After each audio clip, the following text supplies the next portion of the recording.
ಎಲ್ಲರಿಗೂ ನಮಸ್ಕಾರ. Welcome to our Dhanya cooking YouTube channel. ಇವತ್ತು ನಾವು ಮಾಡ್ತಾ ಇರುವಂಥ ರೆಸಿಪಿ ಬಂದ್ಬಿಟ್ಟು ಟೊಮ್ಯಾಟೊ ಬಾತ್. ಅದಕ್ಕೆ ಬೇಕಾಗಿರುವಂಥ ಇಂಗ್ರೀಡಿಯೆಂಟ್ಸ್: ಟೊಮ್ಯಾಟೊ, ಸಾಸಿವೆ, ಜೀರಿಗೆ, ಕಡಲೆಬೇಳೆ, ಹುಟ್ಟಿರುವಂಥ ಮಸಾಲ ಪೌಡರ್, ಮೆಣಸು ಪೌಡರ್, ಪಲಾವ್ ಎಲೆ, ಧನಿಯಾ ಪೌಡರ್, ಅಕ್ಕಿ, ಕುಟ್ಟಿರುವಂಥ ಶುಂಠಿ ಬೆಳ್ಳುಳ್ಳಿ ಪೇಸ್ಟ್, ನಿಂಬೆಹಣ್ಣು ಅರ್ಧ, ಉಪ್ಪು, ತುಪ್ಪ, ಈರುಳ್ಳಿ, ಕರಿಬೇವು ಸೊಪ್ಪು, ಕಾಯಿ ತುರಿ, ಕೊತ್ತಂಬರಿ ಸೊಪ್ಪು, ಬಟಾಣಿ, ಎಣ್ಣೆ ಹಾಗೂ MTR ಟೊಮ್ಯಾಟೊ ರೈಸ್ ಪೌಡರ್. ರುಬ್ಕೊಳ್ಳೋದಕ್ಕೆ ಸ್ವಲ್ಪ ಮಟ್ಟಿಗೆ ಕಾಯಿ ತುರಿ ಮತ್ತು ಸ್ವಲ್ಪ ಈರುಳ್ಳಿ, ಅದಾದ ಮೇಲೆ ಸ್ವಲ್ಪ ಟೊಮ್ಯಾಟೊ ಇದನ್ನು ಹಾಕ್ಬಿಟ್ಟು ಚೆನ್ನಾಗಿ ರುಬ್ಕೊಳ್ಬೇಕು. ಇದನ್ನು ರುಬ್ಕೊಂಡಾಗಿದೆ. ನೆಕ್ಸ್ಟು ಒಗ್ಗರಣೆಗೆ ಇಟ್ಕೊಳ್ಳೋಣ. ಈಗ ಸ್ವಲ್ಪ ಕುಕ್ಕರ್ಗೆ ಎಣ್ಣೆ, ಸಾಸಿವೆ, ನಂತರ ಸ್ವಲ್ಪ ಕಡಲೆಬೇಳೆ,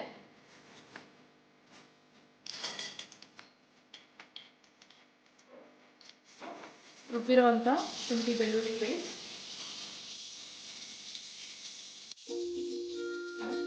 ಪಲಾವ್ ಎಲೆ ಹಾಗೆ ಕುಟ್ಟಿರುವಂಥ ಚಕ್ಕೆ, ಮಸಾಲ ಐಟಮ್ ಸ್ವಲ್ಪ ತಯಾರಿಸ್ಕೊಳ್ಬೇಕು. ಕರಿಬೇವು ಸೊಪ್ಪು, ನಂತರ ಈರುಳ್ಳಿ, ಇದನ್ನು ಹಾಕಿ ಸ್ವಲ್ಪ ಬಾಡಿಸ್ಕೊಳ್ಬೇಕು.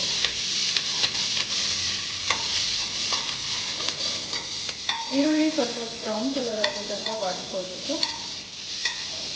ಈರುಳ್ಳಿ ಗೋಲ್ಡನ್ ಬ್ರೌನ್ಗೆ ಸ್ವಲ್ಪ ಟರ್ನ್ ಆಗಿದೆ. ಸ್ವಲ್ಪ ಹುಳಿ ಕಡಿಮೆ ನೋಡಿಕೊಂಡು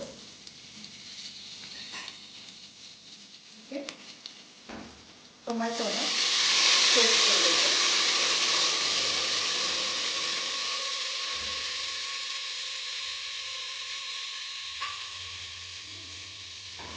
ಸ್ವಲ್ಪ ಟೊಮ್ಯಾಟೊ ಹಾಕಿಕೊಂಡು ಫ್ರೈ ಹಾಕ್ಕೊಳ್ಬೇಕು.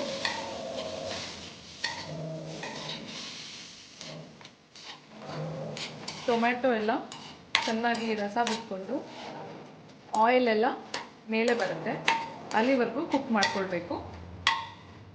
ಸೊ ಒಂದು 10 ಮಿನಿಟ್ಸ್ ಇದನ್ನು ಹಾಕಿ ಬಿಡೋಣ. ಎಣ್ಣೆ ಸ್ವಲ್ಪ ಎಲ್ಲ ಬಿಡೋದಕ್ಕೆ ಸ್ಟಾರ್ಟ್ ಆಗಿದೆ. ಇದಕ್ಕೆ ನೆನೆ ಹಾಕಿರುವಂಥ ಬಟಾಣಿನ ಸೇರಿಸ್ಕೊಳ್ಳೋಣ.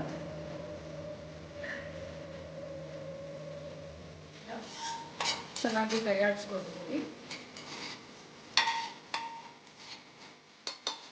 ಇದನ್ನು ಹಾಗೆ ಒಂದು 2 ನಿಮಿಷ ಹಾಕಿ ಬಿಡೋಣ. ಅರ್ಧ ಸ್ಪೂನ್ ಜೀರಿಗೆ, 1/4 ಸ್ಪೂನಷ್ಟು ಮೆಣಸು ಹಾಕ್ಬಿಟ್ಟು ಇದನ್ನು ಚೆನ್ನಾಗಿ ಸ್ವಲ್ಪ ಮಿಕ್ಸ್ ಮಾಡ್ಕೊಳ್ಳೋಣ. ಬಿಟ್ಕೊಂಡಿರುವಂಥ ಈ ಮಿಶ್ರಣನ ಇದರೊಳಗಡೆ ಸೇರಿಸೋಣ.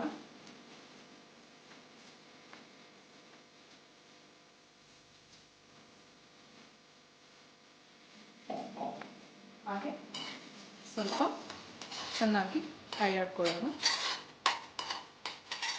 ನೆಕ್ಸ್ಟ್ ಈಗ ಇದು ಸ್ವಲ್ಪ ಎಣ್ಣೆ ಬಿಟ್ಕೊಳ್ಳೋ ಥರ ಆಗಿದೆ. ಇದಕ್ಕೆ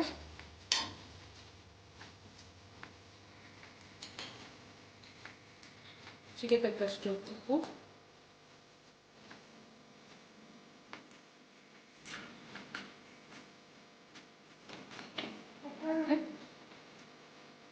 ಮನೆಯಲ್ಲೇ ಮಾಡ್ಕೊಂಡಿರುವಂಥ ಧನಿಯಾ ಪೌಡರ್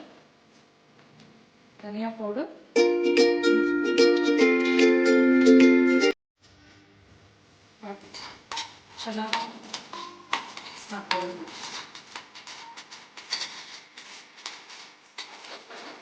ಈಗ ತಗೊಂಡು ಅದೇ ಕಪ್ನಲ್ಲಿ ನೀರು 2 ಕಪ್ಪಿಗೆ 5 ಕಪ್ನಷ್ಟು ನೀರನ್ನ ಸೇರಿಸ್ಕೊಳ್ತಾ ಇದ್ದೀನಿ. MTR ಟೊಮ್ಯಾಟೊ ರೈಸ್ ಪೌಡರ್ನ ಸೇರಿಸ್ಕೊಳ್ತಾ ಇದ್ದೀನಿ.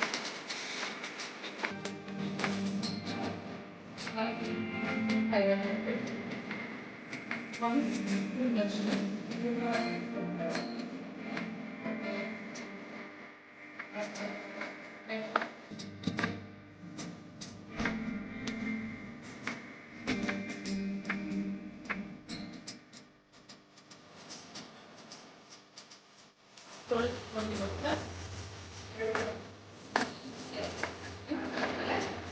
ಚೆನ್ನಾಗಿ ಮಿಕ್ಸ್ ಮಾಡ್ಕೊಳ್ಳೋಣ. ಪೇಸ್ಟ್ ಮಾಡಿದ್ದೀನಿ. ವಿಷಲ್ ಬರೋ ತನಕ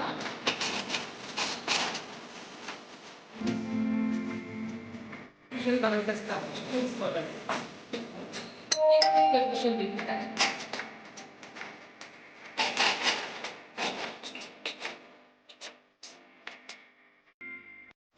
ಹೇಗೆ ಬಂದಿದೆ ಅಂತ ಸ್ಮೆಲ್ ಅಂತೂ ತುಂಬ ಚೆನ್ನಾಗಿ ಬರ್ತಾ ಇದೆ. ಈಗ ಇದನ್ನು ಸ್ವಲ್ಪ ಚೆನ್ನಾಗಿ ಮಿಕ್ಸ್ ಮಾಡ್ಕೊಳ್ಳೋಣ. ಈಗ ನನ್ನ ಪಾತ್ರೆಗೆ ಇದನ್ನು ಹಾಕ್ಕೊಂಡಿದ್ದೀನಿ. ಸೊ ಈಗ ನೀವೇ ನೋಡ್ಬೋದು, ಬಿಸಿ ಬಿಸಿ ಟೊಮೆಟೊ ಬಾತ್ ತಿನ್ನೋದಕ್ಕೆ ರೆಡಿಯಾಗಿದೆ. ಸೊ ಇದನ್ನು ನೀವು ಯಾವಾಗ ಬೇಕಾದರೂ ಮನೆಯಲ್ಲಿ ಯಾರಾದರೂ ಗೆಸ್ಟ್ಗಳು ಬಂದರೆ ಇದನ್ನು ಮಾಡ್ಬೋದು. ಸೊ ವಿಡಿಯೋ ಇಷ್ಟ ಆಗಿದ್ದರೆ please like, share, subscribe and bell ಐಕನ್ನ ಕ್ಲಿಕ್ ಮಾಡೋದನ್ನು ಮರಿಬೇಡಿ. Thank you so much. Thank you for watching this video. ಮತ್ತೆ ಸಿಗೋಣ. ಬಾಯ್ ಬಾಯ್.